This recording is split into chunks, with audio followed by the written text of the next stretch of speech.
Olá, o meu nome é Felipe Marinho, eu sou médico e hoje eu vou conversar um pouquinho com vocês sobre gripe. Nós estamos vivendo atualmente, agora junto com o Covid, um surto epidêmico de gripe causada pelo vírus influenza.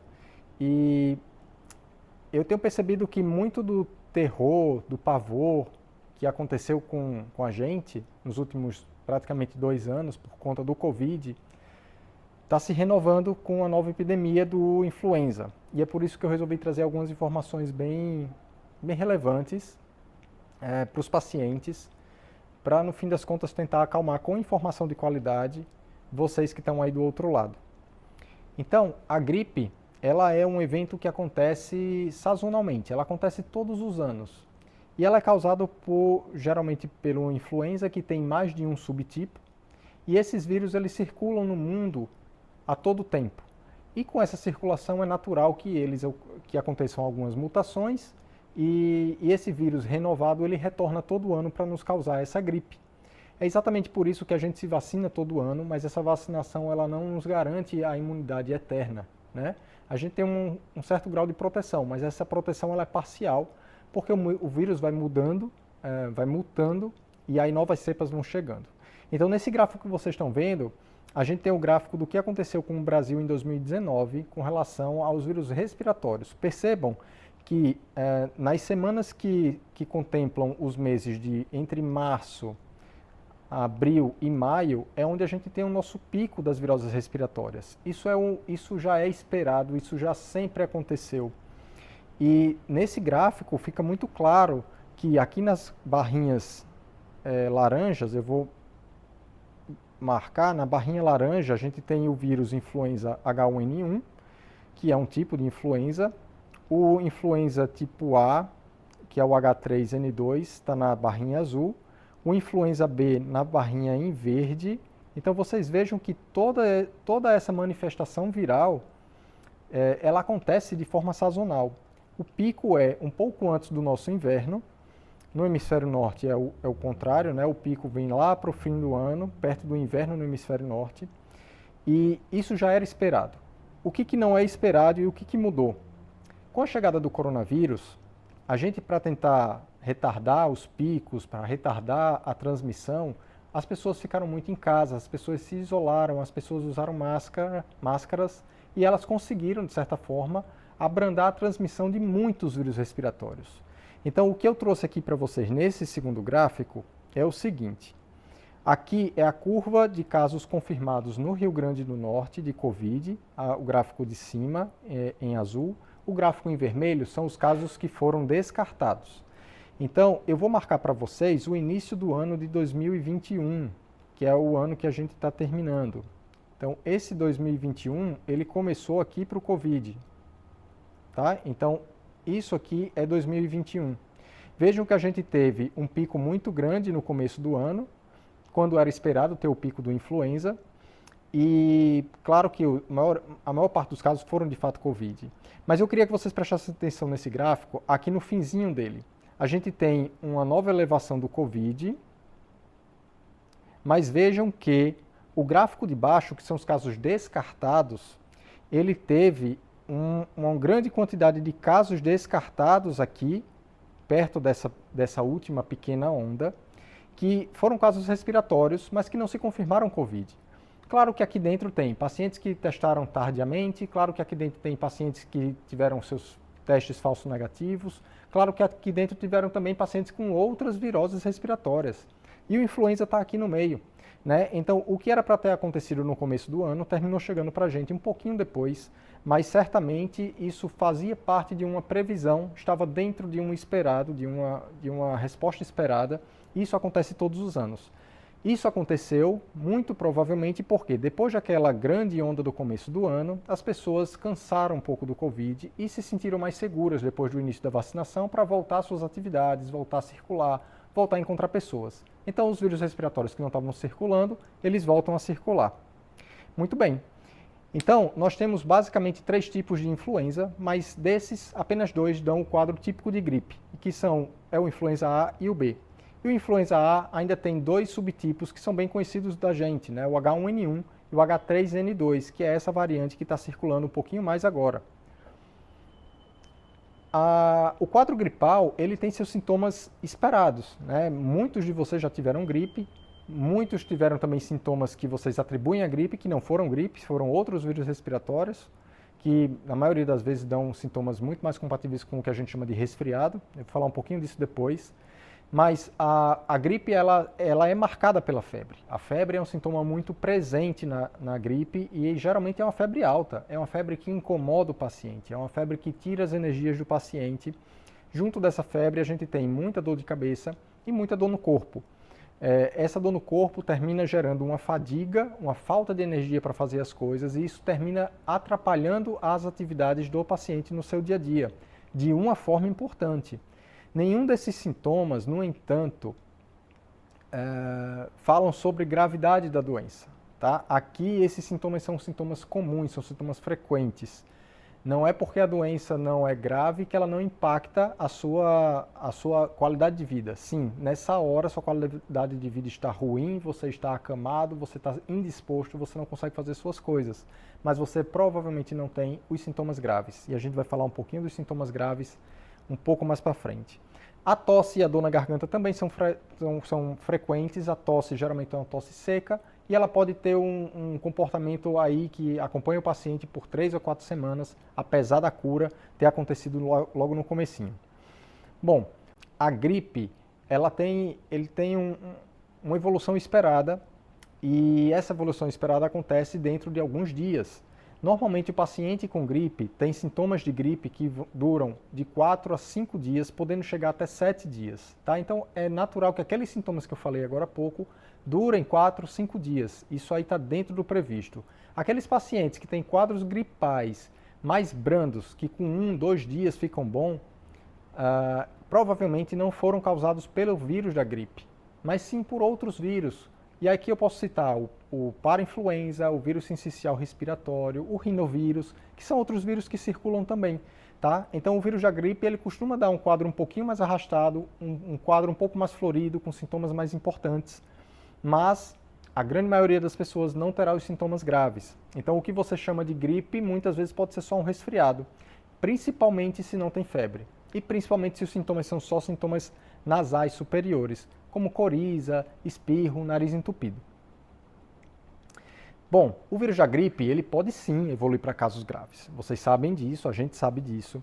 E tem alguns pacientes que desenvolvem a pneumonia. Então, a pneumonia pelo vírus da gripe, fazendo um paralelo com o coronavírus, né? O coronavírus também é um vírus respiratório que também dá pneumonia, só que o comportamento da doença ele é bem diferente das duas doenças. O resultado final no paciente ele pode ser bem parecido. A pneumonia gera desconforto respiratório, insuficiência respiratória, queda na oxigenação e geralmente o paciente pode ter insuficiência de outros órgãos acoplado a esse quadro. Então, os vírus da influenza podem sim causar quadros pulmonares bem graves, especialmente nos pacientes de risco. E quais são esses pacientes de risco? Bom, aqui é uma coisa que eu quero que vocês prestem bem atenção, porque se eu quero que vocês aprendam pelo menos 2 coisas muito importantes hoje é identificar a população de risco, ou seja, quais são os pacientes que podem ter a forma grave. 2, saber quais são os sintomas que indicam que esse paciente está apresentando a forma grave. E aí ele precisa de um atendimento mais rápido. Então, começando pela população de risco, quais são os pacientes que estão em risco da forma grave da doença? Os pacientes que em extremos de idade, especialmente os idosos acima de 65 anos, as pacientes, melhor dizendo, gestantes, por conta da sua queda no seu sistema imunológico transitório, por conta da gravidez, os pacientes muito pequenos, também as crianças, especialmente as crianças com menos de 2 anos, pela sua imaturidade do sistema imunológico também. E as pacientes que têm muitas comorbidades, muitas doenças. Aqui eu vou fazer um pequeno parêntese, tá? A gente não vê pacientes, crianças com forma grave do coronavírus, né? É muito raro a gente ver isso. Já no influenza é bem mais comum, tá? E as pacientes gestantes, classicamente, também não fazem aquele quadro viral muito manifesto com pneumonia, quadros muito graves, mas no H1N1, nos outros influenza, no H3N2, isso acontece com mais frequência, tá certo? Exatamente porque esse sistema imunológico desses pacientes está mais vulnerável. E estando mais vulnerável, o vírus se multiplica mais e causa mais dano, diferente do coronavírus, quando o dano que o coronavírus causa é muito mediado pela inflamação do corpo. Então, sistemas imunológicos muito inflamados, muito potentes, costumam causar doenças mais graves. Que comorbidades são essas que colocam o paciente em risco? Paciente com diabetes descontrolado, pacientes com doenças pulmonares, cardíacas, renais e do fígado, de forma grave. Não é aquele paciente que tem pressão alta, que está sob risco. É o paciente que tem uma insuficiência cardíaca, é um paciente que tem uma insuficiência renal já estabelecida, ou um paciente com cirrose hepática, só para citar alguns exemplos. Pacientes que têm alteração do seu sistema imunológico, como AIDS, como pacientes com doenças reumatológicas, como lúpus, ou até os pacientes transplantados que fazem uso dos imunossupressores, também estão em riscos de ter quadros graves de gripe. E quando que a gente deve, de fato, procurar um médico? Quando que você precisa se preocupar em procurar sair da sua casa e ir no pronto atendimento? Porque se eu já falei que a gripe ela tem um quadro autolimitado de 5, 7 dias, que a febre vai durar 4 ou 5 dias, que os sintomas são ruins, que vai dar muita fadiga, que sintomas você precisa ficar de alerta para sair da sua casa e ir para o pronto-socorro? Bom, para o adulto, talvez o sintoma que chame mais atenção é de fato a falta de ar, é o cansaço, tá? Isso é diferente um pouquinho do coronavírus. O paciente com coronavírus ele já tem queda da oxigenação sem ter o cansaço, isso não acontece na gripe.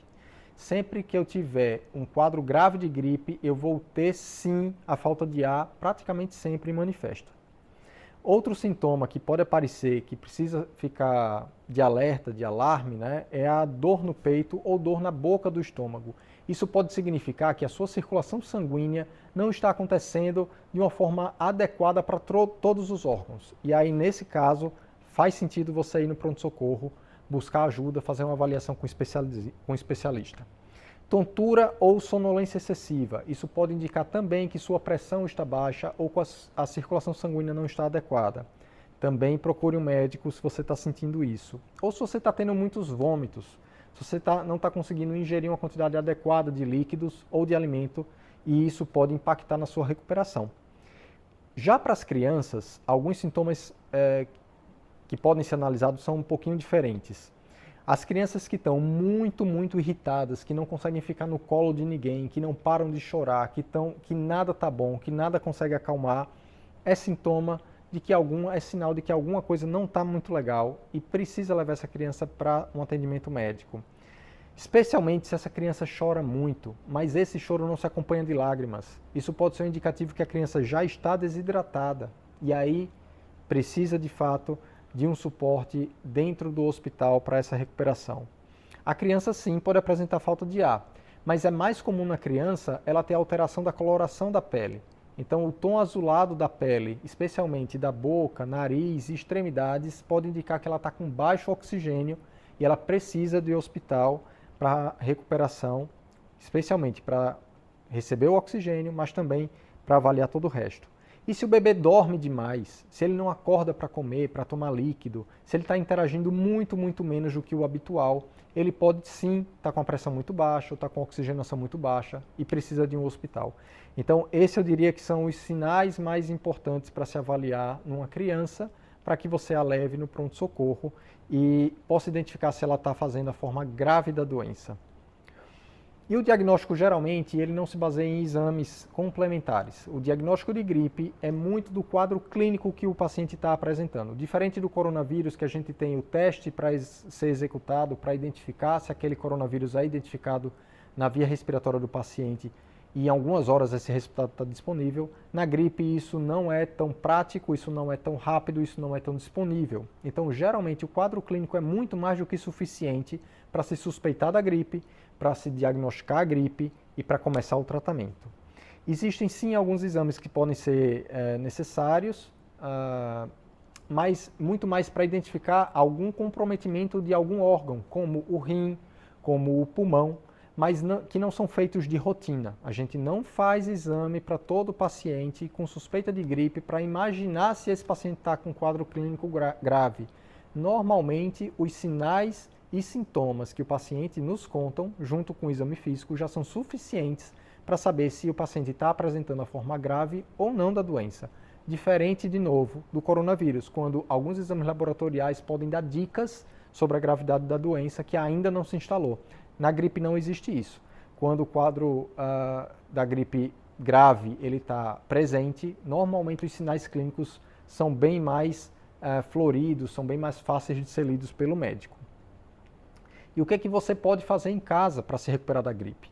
Bom, cuidados básicos de manter uma boa alimentação, um repouso adequado e, principalmente, uma boa hidratação. Então, tomar muito líquido, tomar muito suco, tomar tudo o que você deseja tomar, que seja palatável para você, que seja fácil de entrar e que você consiga manter um nível de hidratação boa. E como que você sabe se você está bem hidratado? Muito fácil. A principal dica é acompanhar o aspecto da urina. Então, veja o seu xixi. Se ele estiver claro, quase transparente, está excelente. Se ele estiver ficando um pouquinho amarelado, e aqui até o 3 é uma coloração que está muito aceitável. Depois, quando ele começa a ficar um tom mais escuro, um amarelo mais escuro, ou até mesmo um alaranjado, avermelhado, você está tomando muito pouco líquido e tem que aumentar essa ingesta, tá bom? Essa é uma dica bem fácil. E se você não está conseguindo aumentar a ingesta por conta da náusea, do vômito e sua urina está com esse aspecto mais escuro, procure um pronto atendimento, talvez você precise fazer uma hidratação na veia. Joia, tem algum tratamento específico? Tem tratamento específico. Existe um antiviral muito específico para o vírus da influenza, que é o Oseltamivir, conhecido pelo nome comercial de Tamiflu. Ele não é vendido atualmente em farmácias livremente, ele é controlado pelo governo e hoje em dia os médicos prescrevem o Tamiflu para 2 tipos de situação. Situação número 1, paciente que tem sintomas gripais e está evoluindo com sinais de gravidade, aqueles sinais que eu comentei antes. Normalmente esse paciente precisa ficar internado. Cenário número 2, pacientes que têm sintomas gripais, mas eles são de grupos de risco para evoluir com formas graves. De novo, extremos de idade, gestante e comorbidades, tá? Especialmente aquelas que diminuem muito a imunidade. Então, se esse paciente está com sintomas de gripe, ele vai receber o Oseltamivir para evitar a forma grave, que a forma grave se instale. Muito bem. Antibiótico, não faz nenhum sentido dar antibiótico para doença viral. Então, a gente não prescreve antibiótico para gripe. Não melhora e não faz com que você se recupere mais rápido. Bom, e aí chegamos no fim para falar um pouquinho da prevenção. A prevenção vocês estão craques já. Vocês já sabem como se prevenir da gripe, porque a prevenção da gripe é a mesma prevenção do coronavírus. O uso de máscara, a higiene das mãos e o uso do álcool para higienizar a mão, ou sabão e água na falta do álcool, são as medidas principais para que a gente não pegue gripe. Isso porque o vírus da gripe tem a mesma transmissão do coronavírus, gotículas. Então, são as gotículas de uma pessoa doente transmitidas para outra pessoa. Essa pessoa vai entrar em contato com a gotícula através das mãos e essa contaminação através das mucosas da boca, nariz e olho vai fazer com que o vírus entre no seu corpo e cause a doença. Isolamento. O isolamento social ele deve ser praticado para quem está com sintomas gripais por 7 dias do início dos sintomas. Se o paciente tem algum problema na sua imunidade, como aqueles pacientes que tomam remédios para baixar a imunidade, a gente pede que o isolamento ele seja de 14 dias, tá? Mas diferente do Covid, entre 10 e 14, aqui para o influenza a gente tolera um pouquinho menos, 7 dias já é suficiente. E por fim, existe uma prevenção muito eficiente para a influenza, que é a vacinação, que a gente tem que tomar todo ano. Essa vacinação que a gente toma todo ano, ela acontece normalmente um pouco antes daquele pico sazonal, para fazer com que a maior parte das pessoas esteja protegida quando o vírus chegar. E ela é atualizada todo ano com as cepas mutantes do ano anterior, para que você esteja mais protegido quando o vírus chegar. Tá? Se você não tomou a vacina, faz sentido tomar a vacina? Até faz. Talvez você não esteja tomando uma vacina muito atualizada, mas certo, aumentará um pouco a sua imunidade contra o vírus da gripe. Essa imunidade pode não ser totalmente eficaz, mas ela, mesmo que seja parcial, te protegerá das formas graves, certamente. E aí no próximo ano, quando chegar a próxima campanha, você estará apto a tomar a sua atualização da vacina. Então, basicamente, o que eu queria que vocês gravassem para gripe é identificar a população de risco, identificar os sinais e sintomas de gravidade, para que você possa procurar um médico oportunamente. Que não precisa procurar um médico no primeiro dia de sintoma. A gente não consegue identificar se você está evoluindo com a forma grave ou se você vai evoluir com a forma grave. Se você fizer essa triagem antes de saber se você tem os seus fatores de risco para a forma grave, faz sentido ir no começo. Se você não tem esses fatores de risco, você observa os seus sintomas para saber se os seus sintomas de gravidade vão aparecer. Se eles não aparecerem, a doença é autolimitada, você vai curar sozinho, se alimentando bem, tomando muito líquido e descansando. Muito obrigado pela atenção de vocês. Compartilhe esse vídeo com pessoas que vocês acham que possam se beneficiar dessa informação. Deixe seu like aqui embaixo, porque isso ajuda na divulgação do vídeo também. Até a próxima.